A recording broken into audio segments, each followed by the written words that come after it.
My hands are shaking so bad right now, I can barely type this. NGL, I never thought I'd be posting on a throwaway account, spilling my guts like this. I'm Dale, 55, married to Carol for almost 30 years. We had this perfect, stable life, a real dream. But then, about 2 weeks ago, I started renovating our bedroom for our anniversary, and I found something hidden, something that just doesn't make sense.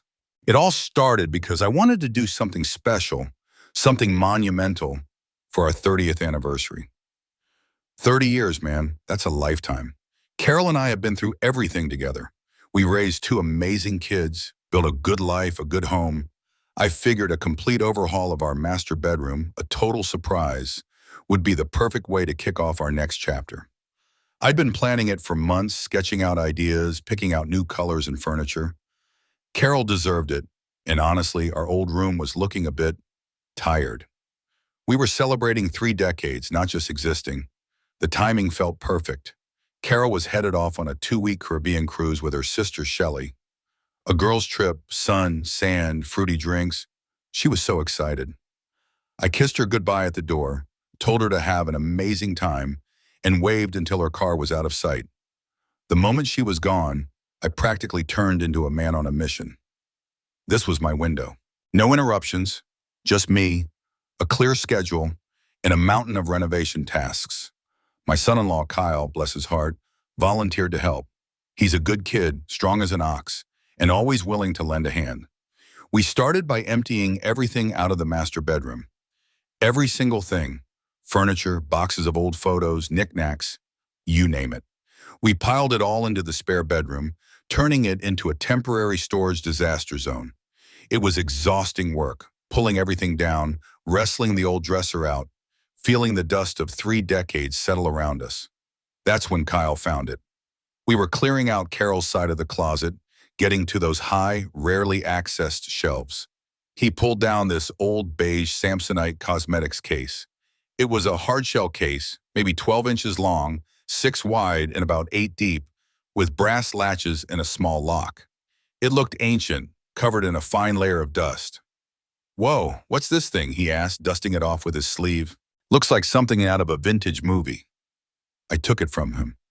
"NGL, I haven't seen this in years," I mumbled, turning it over in my hands. It was Carol's mom's. She used to carry her fancy makeup in it, back when fancy makeup meant a tube of lipstick and a compact. Carol's mom passed away almost 20 years ago, so this thing really was a relic. I tried the latches, but they wouldn't budge. "Locked," I noted, shaking it gently. It didn't rattle, felt solid, but didn't feel particularly heavy, just full. Wonder what she kept in here." Kyle just shrugged. "Probably old eyeshadow that's fossilized by now." We tossed it onto the growing pile in the spare room. No big deal, just another old thing. The next few days were a blur of work. Kyle and I painted, got new carpet laid down, and then began the painstaking process of assembling all the new flat-pack furniture I'd bought. IDK, how many Allen wrenches I went through, but my hands were sore and my back was aching. We pushed hard, fueled by bad coffee and pizza. My goal was to have it all done, every last screw tightened, before Carol's ship even docked. The room was really starting to take shape. Fresh paint, plush carpet, modern furniture. It looked amazing. By the end of the first week, the surprise room was almost complete. Just a few finishing touches, hanging some art, organizing the new drawers. Kyle had to head back to his own job, so it was just me. I felt a real sense of accomplishment, looking at the transformation. I couldn't wait to see Carol's face. Then came the cleanup. The spare bedroom was still a war zone of displaced items. I started sorting through it all, deciding what to put back, what to donate, what to toss. That's when I rediscovered the beige cosmetics case. It was buried under a pile of old linens and some rarely used board games. As I picked it up, I noticed something immediately. It felt heavier than I remembered. Significantly heavier. My curiosity, which had been fleeting before, was piqued. This wasn't just some empty old vanity case. There was definitely something inside. I tried the latches again, still locked tight. I grabbed a paperclip from my desk and fiddled with the small lock for a minute or two, trying to pick it. No luck. I wasn't exactly a master safecracker. Seriously, what's in here? I muttered to myself. But then the new nightstands arrived, and the delivery guys needed help getting them upstairs. The case got set aside again, the mystery put on hold. I finished the bedroom, hung the surprise happy 30th anniversary banner I'd ordered. It looked perfect, every detail. I stepped back, admiring my handiwork, feeling proud and excited for Carol's return in just a couple of days. All that was left was some final tidying up. I was wiping down the baseboards using a turpentine-soaked rag to get rid of some paint splatters when I accidentally knocked a half-empty paintbrush onto the stack of things near the door. It tumbled, splattering a bit of green paint right across the top of the old Samsonite case. Damn it, I cursed, grabbing the rag. As I wiped the paint off, I realized the turpentine was actually cleaning the case itself. The dust and grime of decades started to lift, revealing the surprisingly well-preserved beige surface underneath.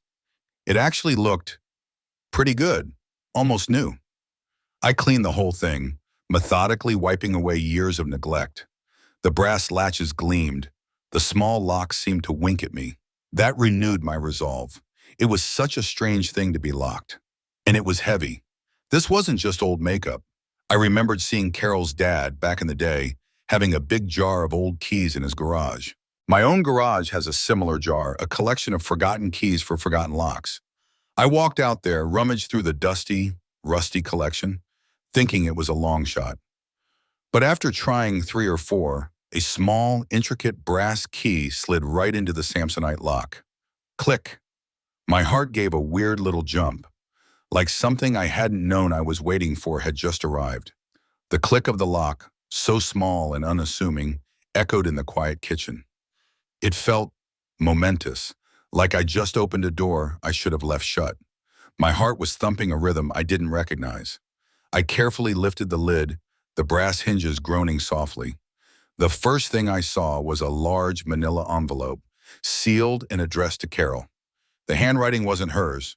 It was from Alex Stone, Seattle, WA, dated 1991. What the hell? NGL, my hand hovered over it, but I felt this weird instinct to go deeper first. I set it aside, telling myself I'd get to it. Probably just some old work thing or a long-forgotten friend. Underneath the envelope, folded neatly, was a bright blue bikini. A genuine smile actually touched my lips for a second. Carol used to look so damn good in blue. I pictured her on our honeymoon, laughing in the ocean, her hair wet and wild. It was a fleeting, sweet memory. I lifted it out, thinking maybe it was just a keepsake from an old vacation. But beneath the bikini, that's when it hit. It wasn't a keepsake. It was a weapon. A single photograph, glossy and slightly faded, staring up at me. It was Carol, my Carol, and she was kissing another man. Not a peck, not a friendly cheek kiss. This was a deep, intimate kiss, their faces pressed together, at a dinner table somewhere. He had dark hair, a confident smile. My stomach lurched. The air felt thick, impossible to breathe. My mind went blank, like a hard reset button had been pressed. I just stared at it, trying to process, trying to deny. This couldn't be real. This wasn't possible. Not Carol, not us.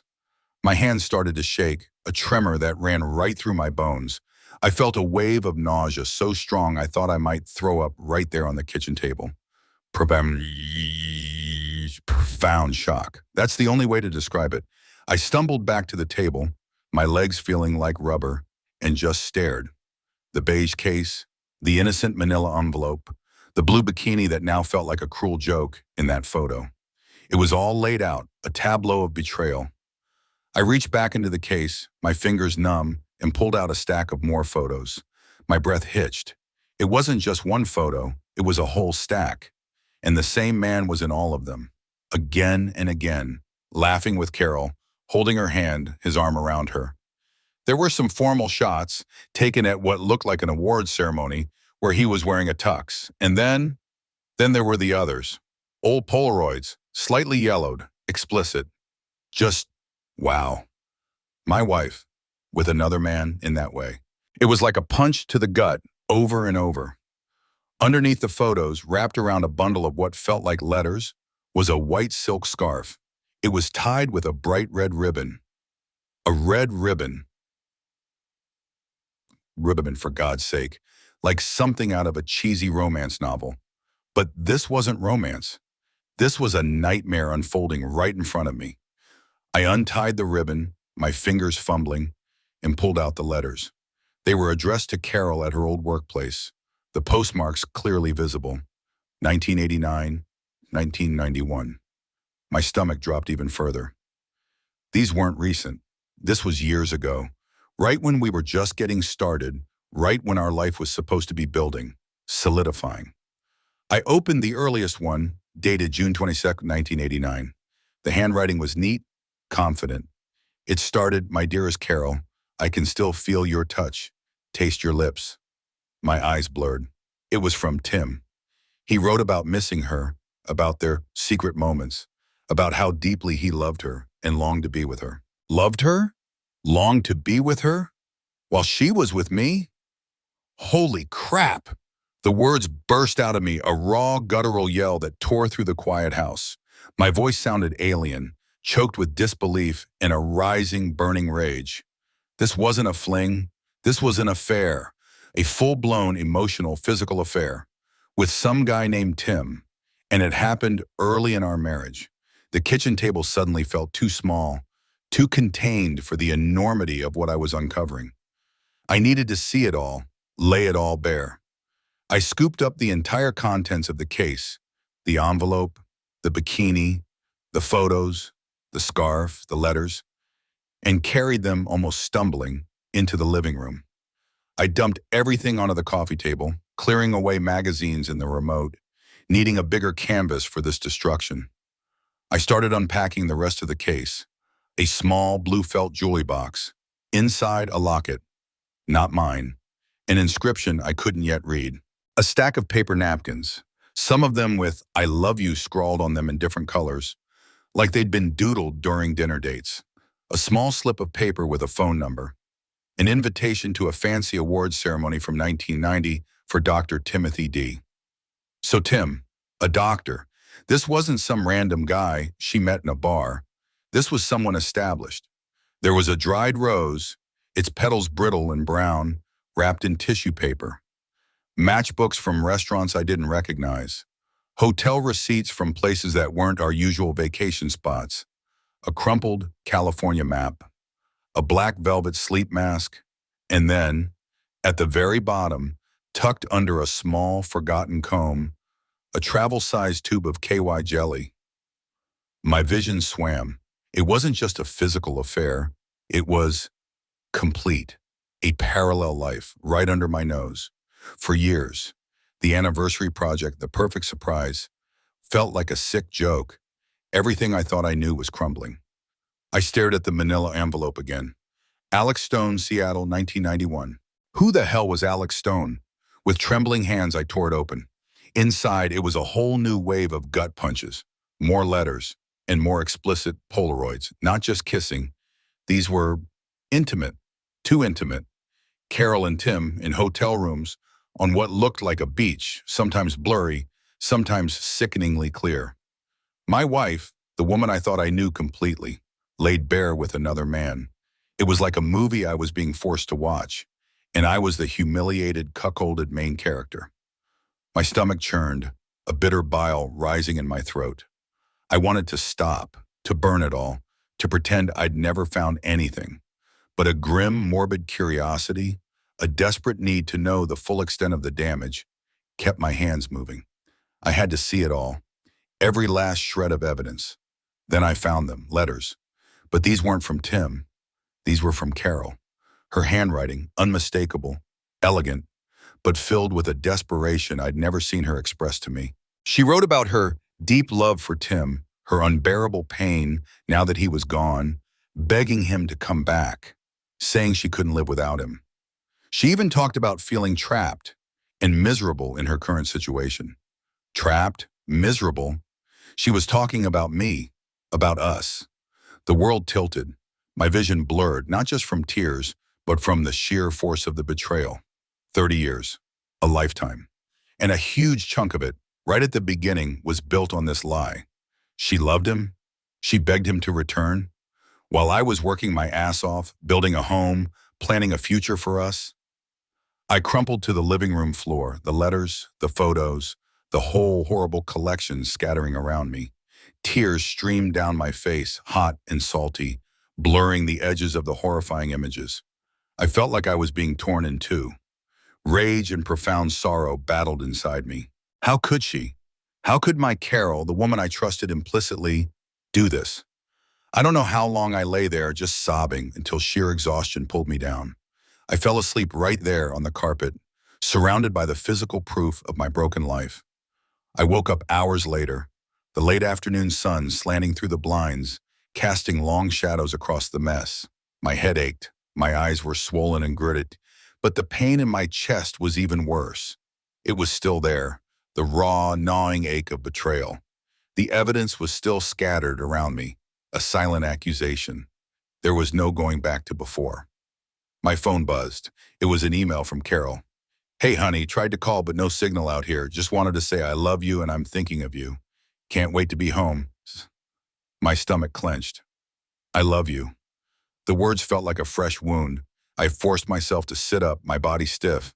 I had to think, I had to put the pieces together. Carol and I went way back. High school sweethearts, prom, college, getting married right after graduation, then setting up our first apartment, working our first real jobs, saving up for this house, having the kids. It was a storybook romance, right? But then I remembered, there was this period, maybe a couple of years after we got married, where Carol really transformed. She always looked good, but this was different. She started working out like crazy, got a whole new wardrobe, cut her hair short and sassy. She was stunning. I called it her babe period back then, and man, did she get attention. Guys would openly stare, hit on her even when I was right there. I was proud, sure, but also a little intimidated. I figured it was just her finding herself, embracing her beauty. Now it all clicked into place. I picked up the blue felt jewelry box again. Inside, nestled on the satin lining, was a delicate gold chain with a small pendant. It was a gold bracelet. I turned it over. Engraved on the back were the initials, TD, T.D. at Tim, Dr. Timothy D. It all started fitting together with a sickening wrench. The letters, the photos, the babe period. It was all happening then. And that's when another, even more horrifying thought slammed into me. Kyle, our son. I scrambled off the floor, my mind racing. Kyle was born in October 1990. The letters, the photos, the dates, 1989 to 1991. That was the window. The affair was happening right then. During the time we were trying to conceive, during her pregnancy, during Kyle's birth. I rushed to the office, pulled out Kyle's birth certificate. October 90. It was all there, stark and undeniable. This wasn't just an affair. This was an affair that overlapped with the conception and birth of our first child, a massive screaming red flag that I had been blind to for 3 decades. I went back to the coffee table, a cold dread settling deep in my bones. I found the invitation to the 1990 awards ceremony again. There was a small, blurry photo of Tim smiling, holding an award. It was the same man from all the other photos. Dr. Timothy D. and the bracelet. TD. It wasn't a coincidence. Then I found them, tucked under the California map. Hotel receipts, not just one, but several from a place in San Diego. The dates lined up with the letters, the names on the receipts, T. Davies and J. Miller. J. Miller? Who the hell was J. Miller? My mind spun trying to keep up with the unraveling tapestry of my life. Another name, another layer. What fresh hell was this? J. Miller. J. Miller. My mind kept repeating it, frantically searching for a connection. Then it hit me, like a cold, hard slap to the face. Carol's maiden name. Miller. It's Choe for Jane, her middle name. She used her maiden name to check into hotels with this man, to erase any trace of her being Mrs. Dale. The depth of the deception was just breathtaking. It wasn't just a secret, it was a deliberate, calculated cover-up. I sat there going through everything again, meticulously. I cross-referenced the dates on the letters with the postmarks, the dates on the photos, the hotel receipts. It was a clear timeline of infidelity, from late 1989 through early 1991.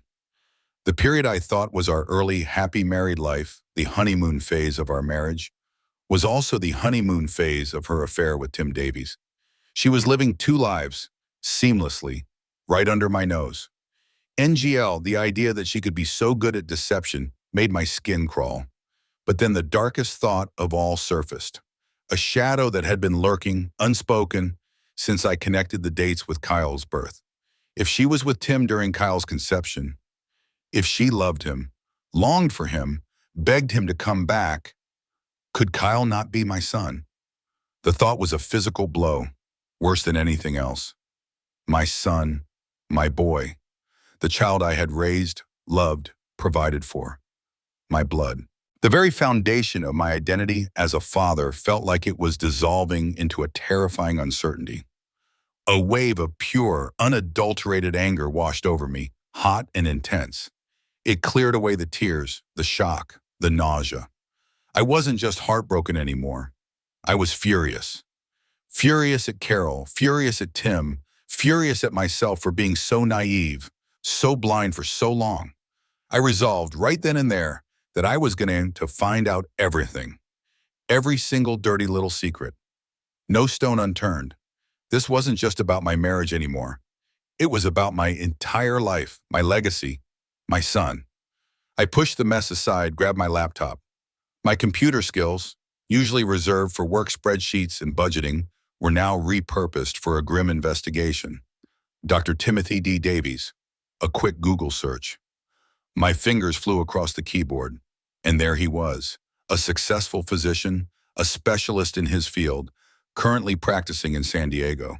The photos from his professional website matched the blurry images from the awards ceremony, matched the face in the intimate Polaroids.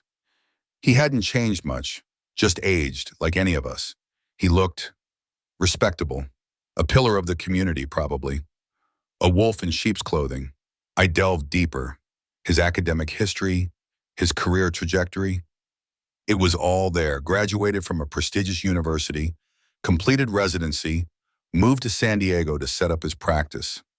Everything checked out. He was exactly who the invitation said he was. Dr. Timothy D. Davies.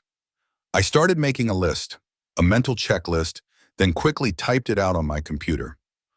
All the letters, the dates, the explicit photos, the hotel receipts, the gold bracelet with TD engraved, Kyle's birth date, the J. Miller alias. It was an undeniable mountain of evidence. I had the what, the when, and the who. Now I needed the why and the how it all ended, and what else I didn't know. But I couldn't confront Carol yet. Not without more. She was cunning enough to hide this for decades. I needed irrefutable proof, something she couldn't gaslight her way out of. I remembered all those times Carol would take her phone into another room to talk, or keep it face down on the table, or change her passwords often. Back then, I just thought it was her privacy thing. Now they screamed red flag. The thought of setting up surveillance on my own wife made me sick to my stomach. But the alternative was worse. Living this lie, this unknown. I decided that when she got back, I would find a way to monitor her phone and computer. I needed to know if this was just a past affair or if there was something ongoing. The thought made my blood run cold. Then I called a private investigator. I found a discreet service online, someone specializing in infidelity cases. My voice was shaky when I spoke to the receptionist, but I managed to explain vaguely that I needed to meet with someone urgently. We scheduled a meeting for a few days after Carol's return. I needed to be prepared. While I waited, a strange, clinical detachment settled over me. I started walking around the house, looking at our shared possessions with new eyes. Our bank accounts, our retirement funds, the house itself, our life. It was all intertwined. I went to my office and quietly started collecting some of my more valuable personal belongings.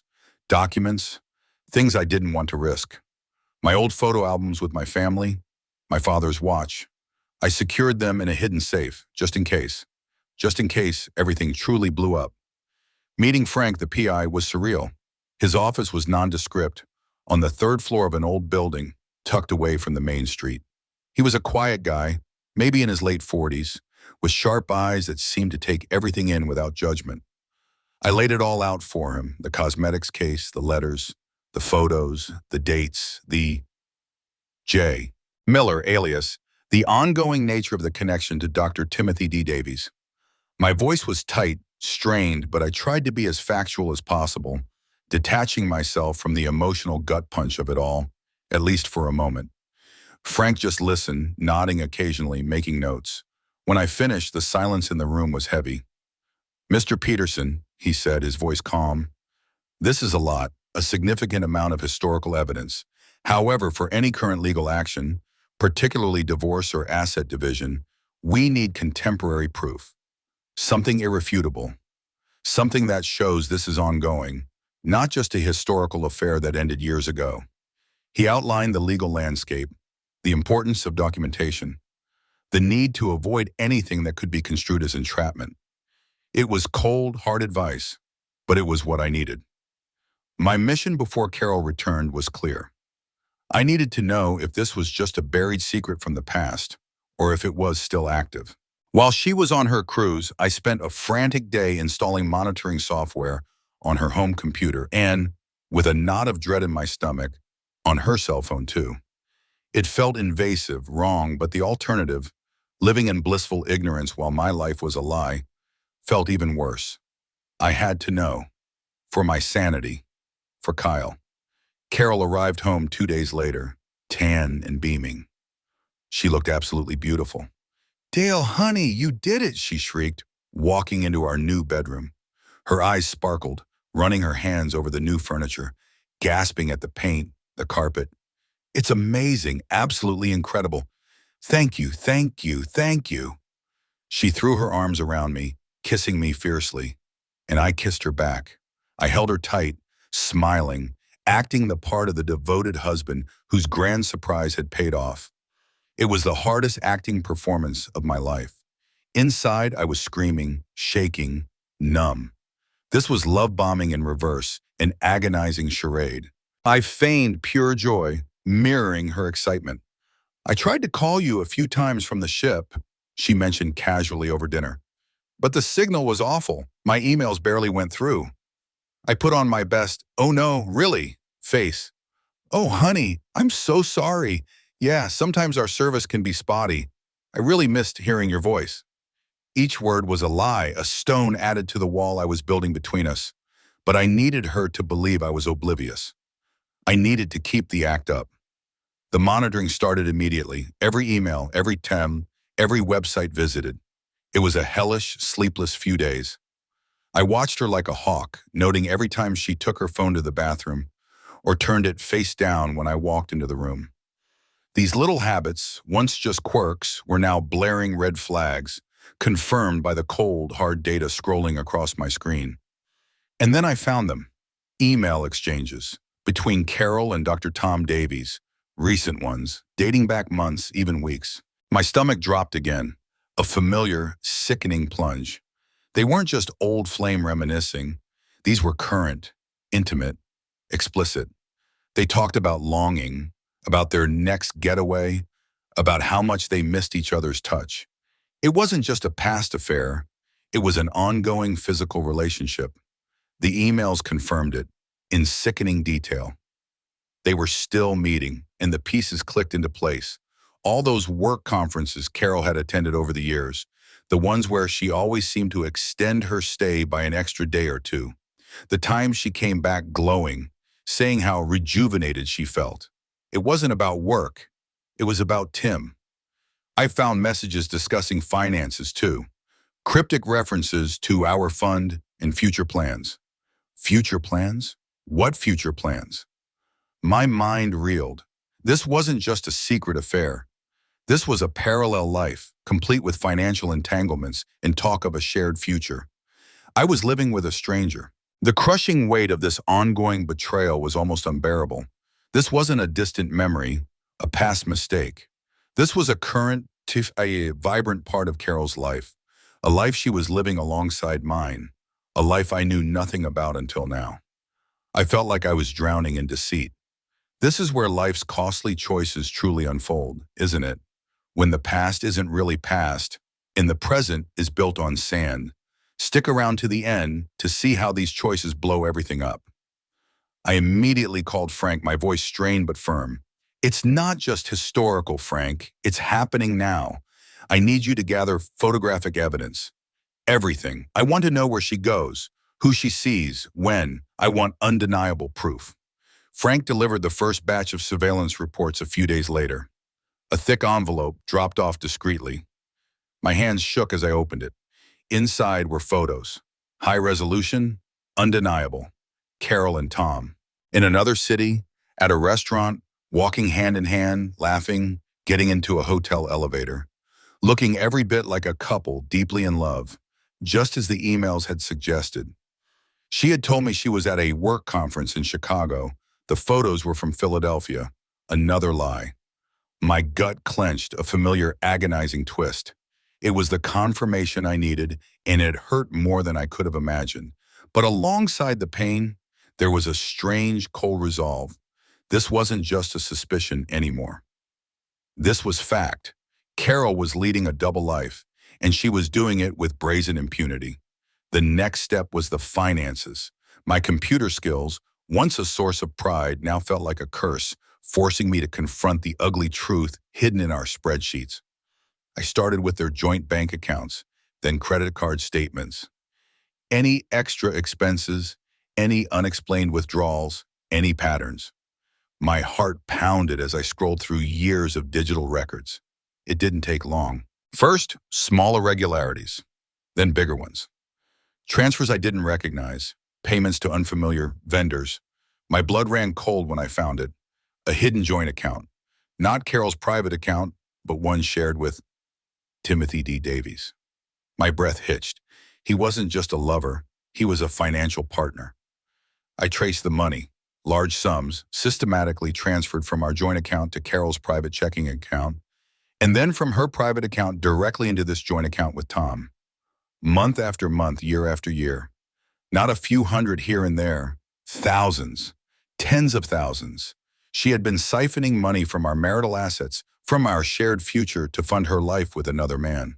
To fund their future. The betrayal felt even deeper, more insidious. This wasn't just a breach of trust. It was financial fraud. She was stealing from me, from our family, to support her affair. I found receipts for expensive watches, custom-made shirts, lavish dinners, all paid for with our money, all clearly gifts for Tom. The audacity, the sheer nerve. With Frank's recommendation, I immediately set up a meeting with a top divorce attorney.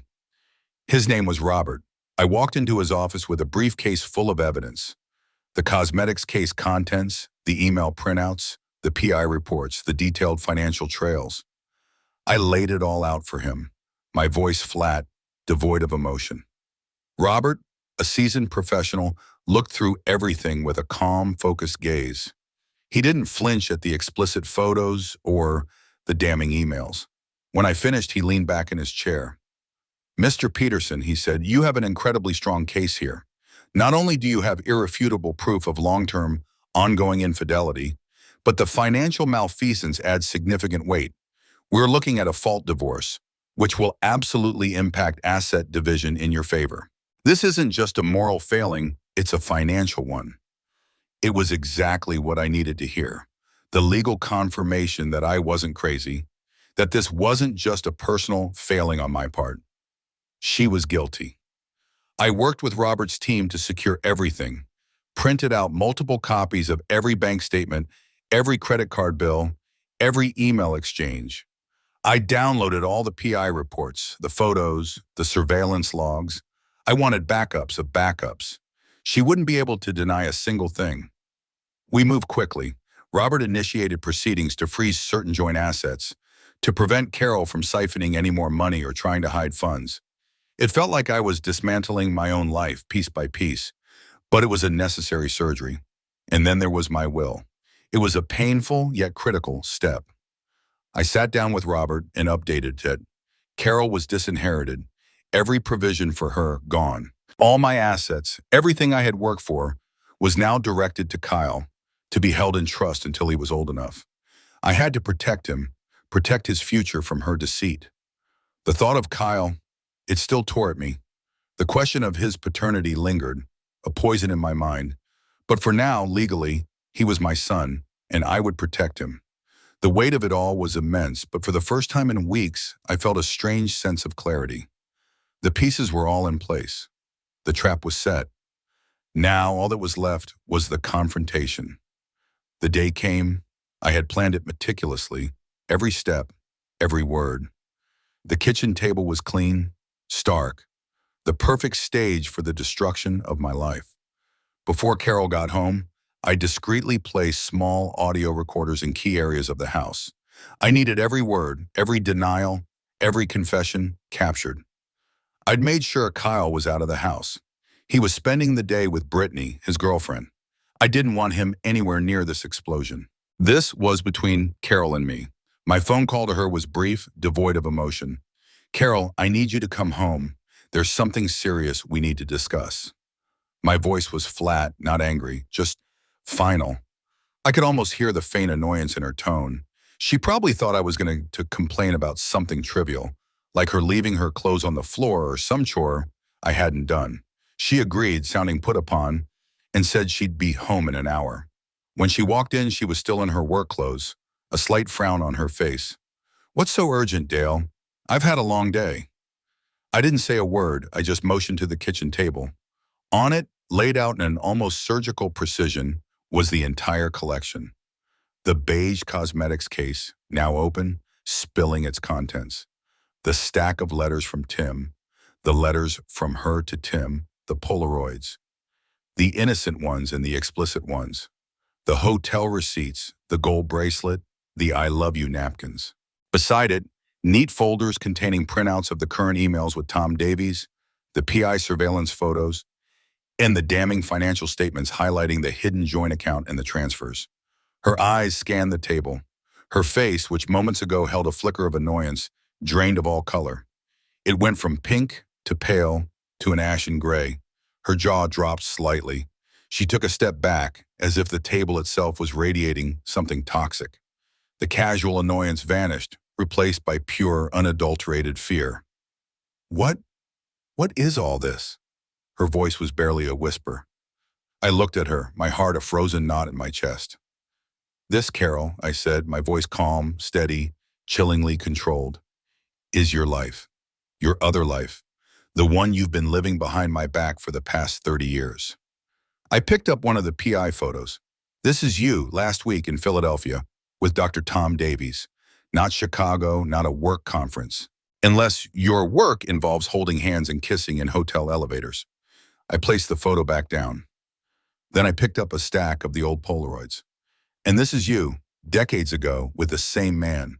Or should I say Tim?" Her eyes darted around, searching for an escape, a denial. "Dale, I can explain. It's old stuff. A mistake, years ago." The classic gaslighting attempt. "A mistake that has been ongoing, Carol," I countered, my voice still eerily level. "These emails," I pointed to the printouts, "are from last month, last week. They talk about next getaways and our fund." Speaking of our fund, I pushed the financial statements across the table. "This is the hidden joint account you share with Tom Davies. And these," I tapped the transfers, "are the thousands of dollars you've systematically siphoned from our joint account to fund your secret life. Our money, Carol, my money, for him." Her eyes widened in disbelief, then horror. The sheer volume of evidence was overwhelming her. She couldn't deny it. She couldn't gaslight her way out of this. "No, Dale, please. You don't understand," she stammered, tears welling up in her eyes. Fake tears, or maybe real ones, but too little, too late. I reached for the audio recorder and pressed play. It was a snippet of a phone call from last month. Her voice hushed and intimate, telling someone on the other end, "I miss you so much, Tom. This waiting is killing me. Can't wait for our trip to finally be together." Then a recording of her reading one of his emails aloud to a girlfriend, complaining about how, "My husband is so oblivious, it's almost sad." The sound of her own voice, so casually cruel, made her flinch. She slumped in her chair, defeated. Then I hit her with the question that had been eating me alive. Carol, look at me and tell me the truth. Is Kyle my son? The words were heavy, laced with a pain that felt too immense for my body. She broke down. Not the fake tears this time. A raw, wrenching sob. Yes, yes, of course he's your son. Dale, please don't bring Kyle into this. Don't bring Kyle into this, I scoffed, a bitter laugh escaping me. His conception happened during your honeymoon phase with Tim. You think I haven't considered it? We will be getting a day test, Carol. Make no mistake. She continued to sob, finally confessing to the affair, the past and the present, but still trying to minimize. It never meant anything, Dale. It was just a fantasy. You were always so busy. I cut her off. Don't bother. I've already consulted with a lawyer, Robert. He has all this, every single piece of it. Your lawyer will be hearing from him first thing tomorrow morning. Her head snapped up, her eyes wide with shock. A, a lawyer? Dale, no, please, we can fix this. Fix this? I stood up, pushing my chair back. The scrape of it echoed in the silent kitchen. There's nothing to fix, Carol, it's over. I want a divorce. And you, my dear wife, are going to face the severe legal and financial consequences of your 30 years of lies. The first thing I did, even before the divorce papers were officially filed, was push for that paternity test for Kyle. It was the one burning question that had tormented me more than anything else. Carol swore he was mine, but after 30 years of lies, her word meant absolutely nothing. I needed proof. The wait for the results was agonizing, a torment that eclipsed even the anger.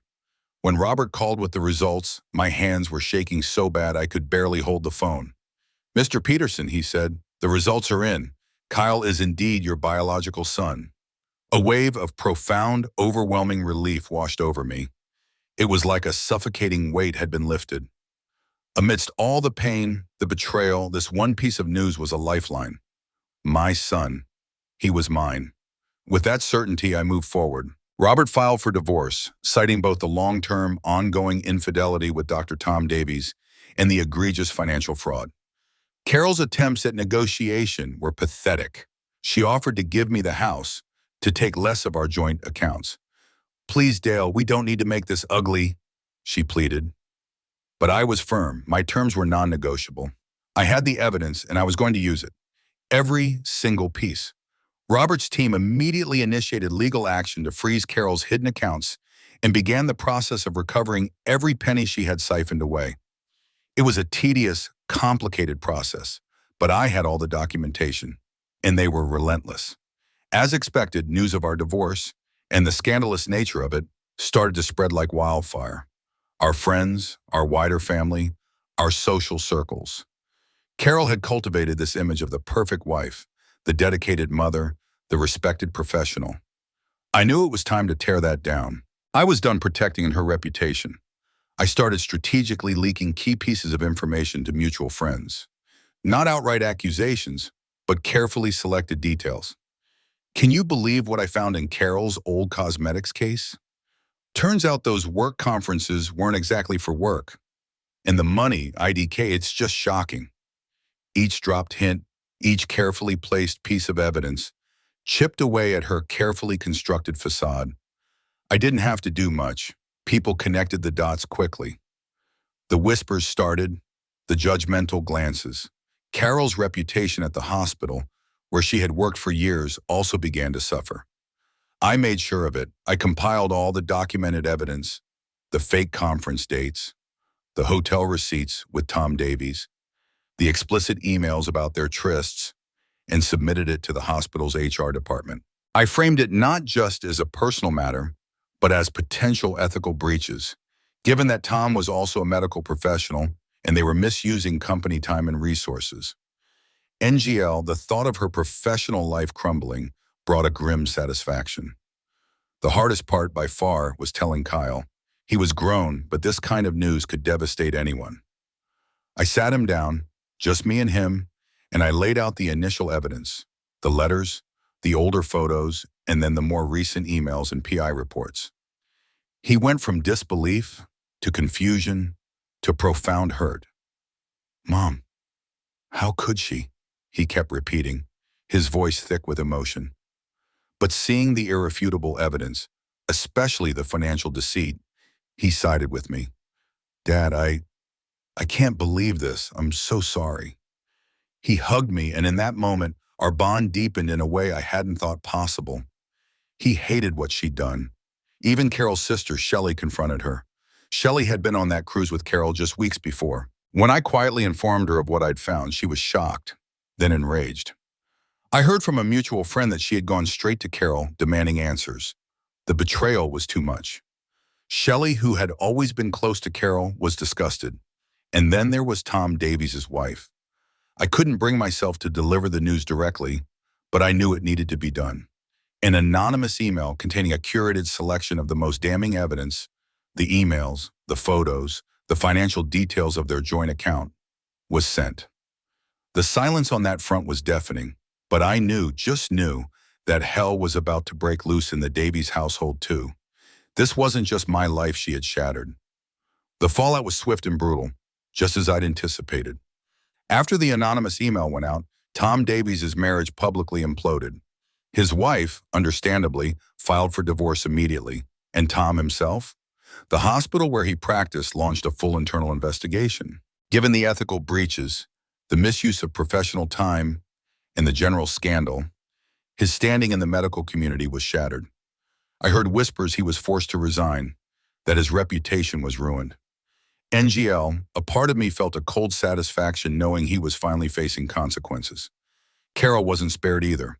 The evidence I provided to HR, coupled with the escalating community gossip and the formal divorce proceedings, sealed her fate.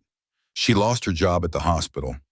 Her career, something she had built meticulously, was gone. Just like that. The respectable professional facade she'd maintained for decades crumbled to dust. The divorce settlement, thanks to Robert and the mountain of evidence, heavily favored me. The infidelity, the financial fraud, it was all laid bare. Carol fought, of course, tried every trick in the book, but there was no escaping the facts. I recovered almost all of the funds she had siphoned into that hidden account with Tom. And when the marital assets were divided, I received a substantial portion, reflecting her gross misconduct. She was left with significantly less, her once comfortable life now a shadow of its former self. Her reputation? Tatters, utterly gone. Moving forward was an odyssey, but I wasn't alone. Kyle was my rock. He hated what his mom had done, and his support for me was unwavering. My true friends, the ones who saw past the gossip and actually listened to my story, rallied around me. They helped me pick up the pieces, reminding me that I was more than just a betrayed husband. The house, our marital home where I'd planned that damn anniversary surprise, felt tainted. I couldn't live there anymore. It was full of ghosts and lies. I put it on the market, sold it as quickly as possible. The proceeds, combined with the settlement, gave me a new foundation, a fresh start. I bought a smaller place, a bachelor pad, really, and for the first time in years, I started investing in myself. I picked up my old camera, started taking photography classes again, joined a hiking club, reconnected with passions I'd let wither away while I was busy building our life. It felt good, reclaiming parts of myself I hadn't realized I'd lost. Carol tried eventually to reconcile with Kyle. She called him, sent him long, tearful emails. He spoke to her, but their relationship was severely strained, almost irreparably broken. He couldn't forgive the deception, especially the financial betrayal and the lies about his own paternity. It was a bridge too far for him. And watching her suffer the consequences of her actions, especially with Kyle, brought a strange, bittersweet vindication, a profound, aching justice. I didn't keep her secrets. Not anymore. I made sure people knew. Not in a vengeful, screaming way, but in a quiet, matter-of-fact tone when the topic came up. I told my story, or a version of it, to anyone who asked, or even those who didn't. This throwaway account, this very post, is part of that. This is my nuclear revenge. She lived a lie for 30 years. The least she could do was live with the truth being out. Today I'm finding peace, genuine happiness even.